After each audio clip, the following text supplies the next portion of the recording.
United Nations के secretary general Antonio Guterres जी,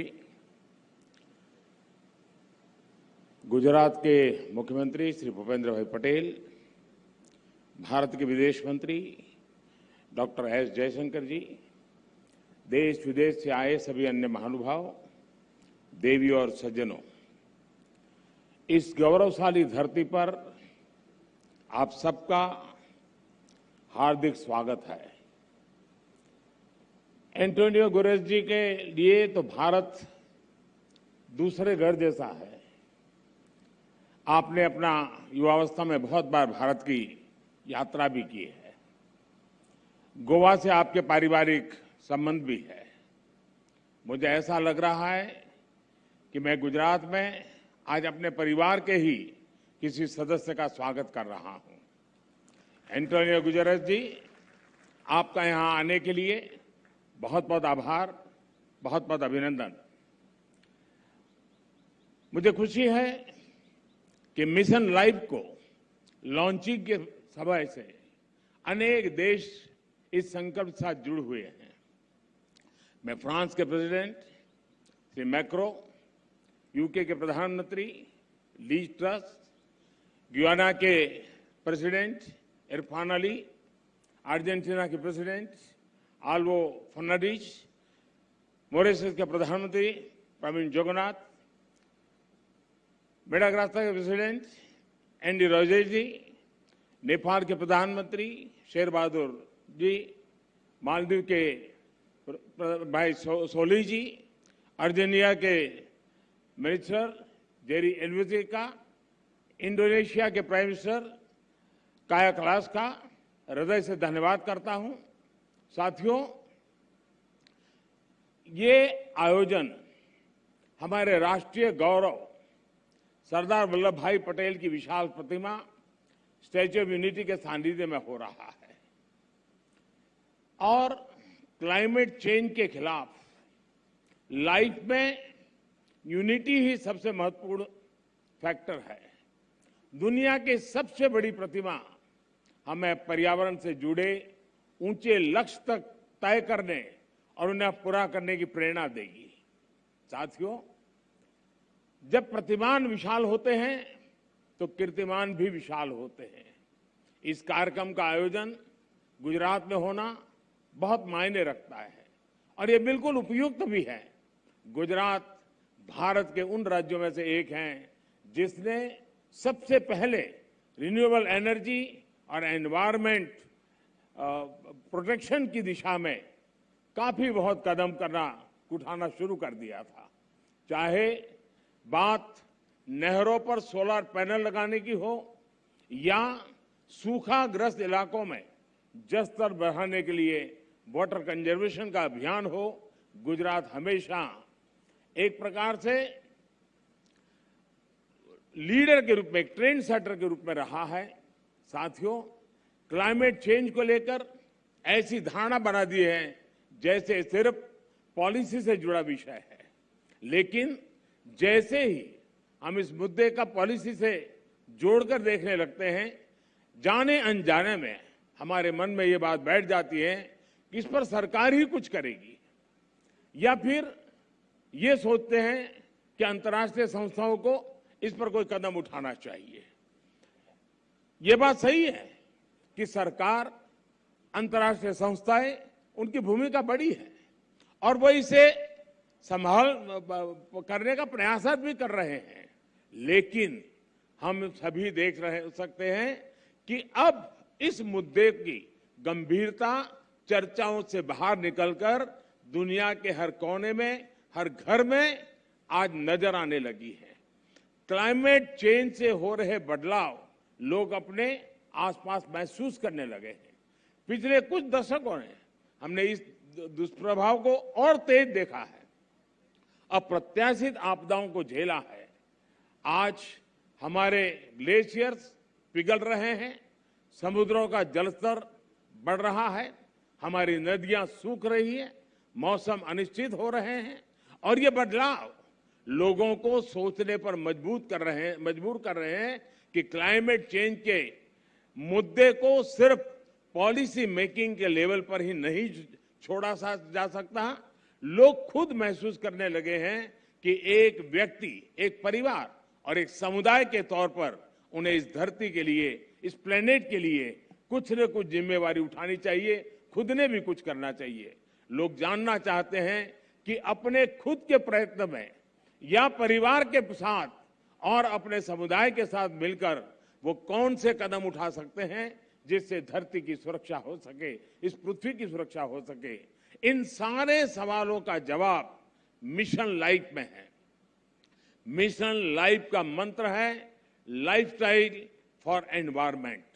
पृथ्वी पर रहने वाले प्रत्येक व्यक्ति को व्यक्तिगत प्रयासों की कामना के साथ ही आज ये मिशन लाइफ का ये विजन दुनिया के सामने रख रहा हूं। मिशन लाइफ इस धरती की सुरक्षा के लिए जन जन की शक्तियों को जोड़ता है, उनका बेहतर इस्तेमाल करना सिखाता है।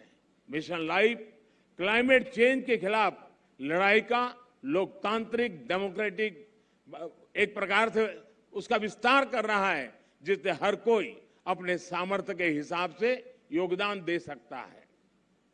मिशन लाइफ इस बात पर भरोसा करता है कि छोटे छोटे प्रयासों का भी व्यापक प्रभाव हो सकता है। मिशन लाइफ हमें प्रेरित करता है कि हम सब अपनी रोजमर्रा की जिंदगी में ऐसा बहुत कुछ कर सकते हैं जिससे पर्यावरण की सुरक्षा हो। मिशन लाइफ ये मानता है कि अपनी लाइफस्टाइल में बदलाव करके एनवायरनमेंट की रक्षा की जा सकती है। ये आपको दो बहुत दिलचस्प उदाहरण देना चाहता हूं, बड़ी सरल बातें मैं बताना चाहता हूं। आपने देखा होगा कुछ लोगों को एसी का टेम्परेचर 17 डिग्री या 18 डिग्री सेल्सियस पर रखना बहुत पसंद होता है, लेकिन एसी का टेम्परेचर इतना कम करने के बाद यही लोग सोने के समय कंबल या रजाई का सहारा लेते हैं। एसी का हर डिग्री टेम्परेचर कम करना पर्यावरण पर उतना ही नकारात्मक प्रभाव, यानी उसको अगर हम बचा सकते हैं, कोशिश करके कर सकते हैं। यानी हम अपनी लाइफस्टाइल को ठीक करके हम तो पर्यावरण की कितनी बड़ी मदद होगी। लाइफस्टाइल से जहां भी एक और उदाहरण मैं बताना चाहता हूं, हम देखते हैं कि कुछ लोग 5 किलोमीटर प्रति लीटर के एवरेज वाली गाड़ी लेकर के जिम जाते हैं और जिम में ट्रेडमिल पर जमकर अपना पसीना बहाने की कोशिश करते हैं। अरे भाई, अगर ये पसीना आप पैदल चलकर या साइकिल पर जिम जाकर के उठा लेते तो पर्यावरण की रक्षा भी होती और आपके स्वास्थ्य की भी रक्षा होती। साथियों, लाइफस्टाइल से व्यक्तिगत और समाज के छोटे छोटे प्रयासों से कैसे बड़े नतीजे आ सकते हैं, मैं इसका भी उदाहरण देना चाहता हूं।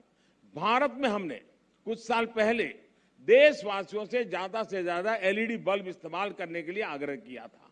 मकसद ये था कि लोग को बिजली का बिल कम हो, बिजली का कम खर्च हो और पर्यावरण की भी रक्षा हो।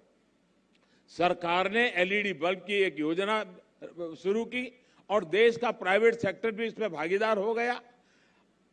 यहां आए अंतर्राष्ट्रीय एक्सपर्ट्स ये जानकर के उनको हैरानी होगी कि कुछ ही समय के भीतर भारत के लोगों ने 160 करोड़ से ज्यादा एलईडी बल्ब अपने यहां में लगा दिए, परिवर्तन कर दिया। और इसका प्रभाव यह है कि 100 मिलियन टन से ज्यादा कार्बन डाइऑक्साइड का उत्पादन हम कम कर पा गए, उसका उत्सर्जन कम कर पाए। और मैं ये आपको नोट करने के लिए जरूर कहूंगा कि ये प्रतिवर्ष हो रहा है, ये सिर्फ एक बार की घटना नहीं, हर वर्ष ये बेनिफिट होने वाला है और उसका लाभ होने वाला है। एलईडी की वजह से अब हर साल इतना उत्सर्जन कम होने लगा है। साथियों, गुजरात महात्मा गांधी की भूमि है, जन्मभूमि है, तो उन विचारकों से एक जो बहुत पर्यावरण संरक्षण और प्रकृति के साथ तालमेल लेकर के जीवन जीने का महत्व समझ गए। उन्होंने ट्रस्टीशिप के अवधारणा की विकसित की थी। मिशन लाइफ इस सबको पर्यावरण के ट्रस्टी बनाता है। ट्रस्टी वो होता है जो संसाधनों का अंधाधुंध इस्तेमाल नहीं होने देता। एक ट्रस्टी एक शोषक के रूप में नहीं बल्कि पोषक के रूप में काम करता है। मिशन लाइफ P3 की अवधारणा को मजबूत करेगा। P3 यानी प्रो प्लेनेट पीपल। आज हम एक ऐसी दुनिया में जी रहे हैं जहां इस बात की चर्चा रहती है कि कौन किस देश या गुट के साथ है और कौन किस देश या गुट के खिलाफ है। लेकिन मिशन लाइफ धरती के लोगों को प्रो प्लेनेट पीपल के तौर पर जोड़ता है, उनको अपने विचार से समाहित करता है, एक कर देता है। ये लाइफस्टाइल ऑफ द प्लेनेट, ये lifestyle of the planet, for the planet and by the planet की मूल सिद्धांत पर चलता है। साथियों, अतीत से सीखकर ही हम बेहतर भविष्य का निर्माण कर सकते हैं। भारत में हजारों वर्षों से प्रकृति की पूजा की समृद्ध परंपरा रही है। हमारे वेदों में भी बहुत सटीक तरीके से कहा है कि जल, जमीन, वायु और सभी प्रकृति प्रदत्त चीजों का महत्व समझाते हैं। जैसे अथर्ववेद कहता है, माता भूमि ही पुत्रो हम पृथ्वीया, अर्थात पृथ्वी हमारी माता और हम उसके संतान है। रिड्यूस, रीयूज एंड रिसाइकल और सर्कुलर इकोनॉमी हमारे वर्षों से हम भारतवासियों की लाइफस्टाइल का अंग रहा है।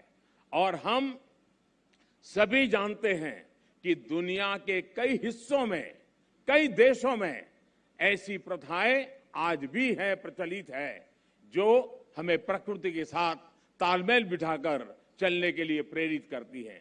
मिशन लाइफ प्रकृति के संरक्षण से जुड़ी हर इस लाइफस्टाइल को समाहित करेगा, जिसे हमारे पूर्वजों ने अपनाया था और जिसे हम अपने जीवन शैली का हिस्सा बना सकते हैं। साथियों, आज भारत में सालाना प्रति व्यक्ति कार्बन फुटप्रिंट करीब 1.5 टन ही है, जबकि दुनिया का औसत 4 टन प्रति वर्ष का है। फिर भी भारत क्लाइमेट चेंज जैसी वैश्विक समस्या के समाधान के लिए सबसे आगे आकर काम कर रहा है। इसने उज्ज्वला योजना शुरू की ताकि कोयले और लकड़ी से धुएं से मुक्ति मिले। हम वाटर सिक्योरिटी को ध्यान में रखकर भारत में हर जिले में 75 अमृत सरोवर आज बनाने का बहुत बड़ा अभियान चला रहे हैं। हमारे यहाँ वेस्ट से वेल्थ पर अभूतपूर्व बल दिया जा रहा है।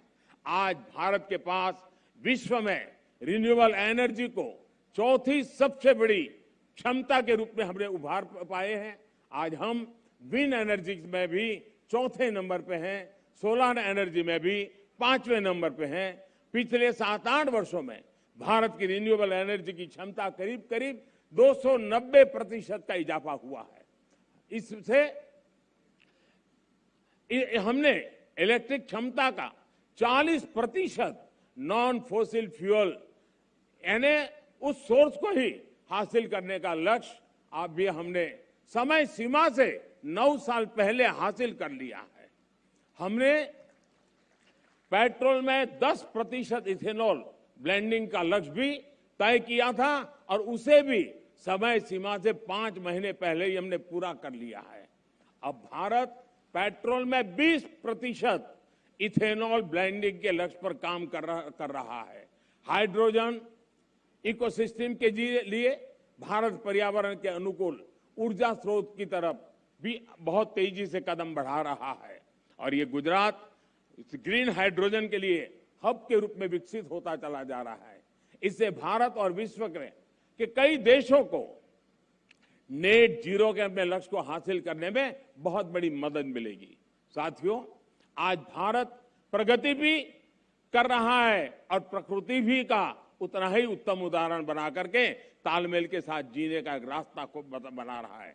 आज भारत विश्व की 5 की बड़ी अर्थव्यवस्था भी बना है। हमारा वन क्षेत्र भी बढ़ रहा है। अन्य जीवों की संख्या में भी हमारी यहाँ लगातार वृद्धि हो रही है। भारत अब दुनिया के साथ अपनी भागीदारी का और ज्यादा बढ़ाना चाहता है। वन सन, वन वर्ल्ड, वन ग्रिड जैसे अभियान ऐसे ही लक्ष्यों की तरफ हमारे संकल्पों को मजबूत करते हैं। Coalition for Disaster Resilient Infrastructure, इसके निर्माण का नेतृत्व करके भारत पर्यावरण सुरक्षा के प्रति अपनी अवधारणा से दुनिया को अवगत करा चुका है। मिशन लाइफ इसी कड़ी में एक अगला कदम है। साथियों, सेक्रेटरी जनरल एंटोनियो गुटेरेस मेरी इस बात से सहमत होंगे कि जब भी भारत और संयुक्त राष्ट्र ने मिलकर काम किया है, दुनिया को बेहतर बनाने को नए रास्ते मिले हैं। भारत ने अंतर्राष्ट्रीय योगा दिवस का प्रस्ताव दिया था, जिसे संयुक्त राष्ट्र को समर्थन दिया था, और आज संयुक्त राष्ट्र के समर्थन के कारण दुनिया के करोड़ों लोगों के स्वस्थ जीवन की प्रेरणा का योग एक कारण बन गया है। वैसा ही एक उदाहरण इंटरनेशनल ईयर ऑफ मिलेट का है। भारत अपने पारंपरिक और पर्यावरण के अनुकूल मोटे अनाज से दुनिया को जोड़ना चाहता था। संयुक्त राष्ट्र ने इसका भी समर्थन किया। हम अगले साल इंटरनेशनल ईयर ऑफ मिलेट मनाने वाले हैं, लेकिन अभी से दुनिया भर में इसकी चर्चा प्रारंभ हो चुकी है। मुझे विश्वास है कि संयुक्त राष्ट्र के समर्थन से मिशन लाइफ को विश्व के हर कोने में, हर देश में, हर नागरिक तक पहुंचाने में बहुत बड़ी सफलता मिलेगी। हमें एक मंत्र को याद रखना है, प्रकृति रक्षति रक्षिता, अर्थात जो प्रकृति की रक्षा करते हैं, प्रकृति उनकी रक्षा करती है। मुझे विश्वास है इसी मिशन लाइफ पर चलते हुए एक बेहतर दुनिया का निर्माण कर पाएंगे। आप सभी का एक बार फिर मैं आभार व्यक्त करता हूं, और यूएन के इस समर्थन के लिए मैं फिर से एक बार हृदय से धन्यवाद करते हुए मेरी वाणी को विराम देता हूं। धन्यवाद।